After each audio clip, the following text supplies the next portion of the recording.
ये लंबी लंबी लाइन फ्री राशन के लिए नहीं, अपने हक के सिलेंडर के लिए है, पर वो भी नहीं मिल रहा।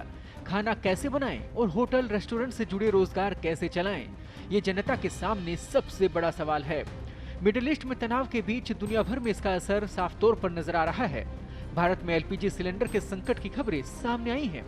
इस बीच केंद्र सरकार ने अहम फैसला लिया है। देश भर में एस्मा लागू किया गया है।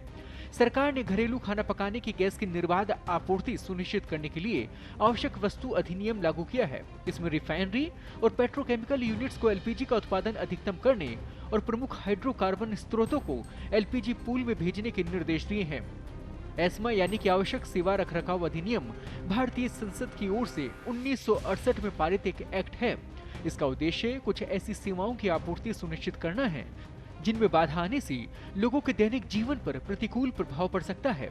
यह अधिनियम में हड़ताली कर्मचारियों को कुछ आवश्यक सेवाओं में काम करने से इनकार करने पर रोकता है। कर्मचारी बंद या कर्फ्यू को काम पर न आने का बहाना नहीं बना सकते। इसका मुख्य उद्देश्य स्वास्थ्य, परिवहन और बिजली जैसी जरूरी सेवाओं में हड़ताल को रोकना है।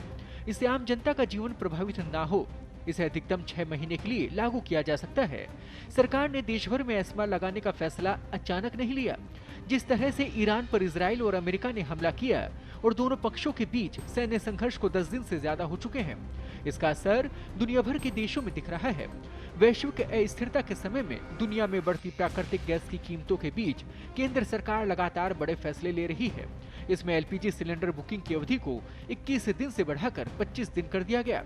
इसकी वजह जमाखोरी को रोकना है। इसी के बाद देश भर में एस्मा का फैसला लिया गया।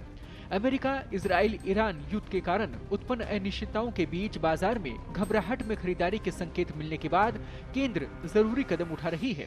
सरकारी अधिकारियों ने बताया कि देश में एलपीजी की पर्याप्त आपूर्ति उपलब्ध है और स्टॉक को प्रभावी ढंग से प्रबंधित करने के उपाय के रूप में एलपीजी सिलेंडरों की बुकिंग का समय बढ़ा दिया गया है।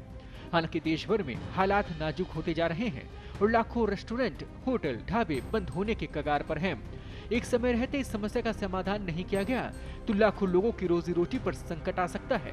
उम्मीद करते हैं सरकार जागेगी और जल्द इस समस्या का समाधान किया जाएगा।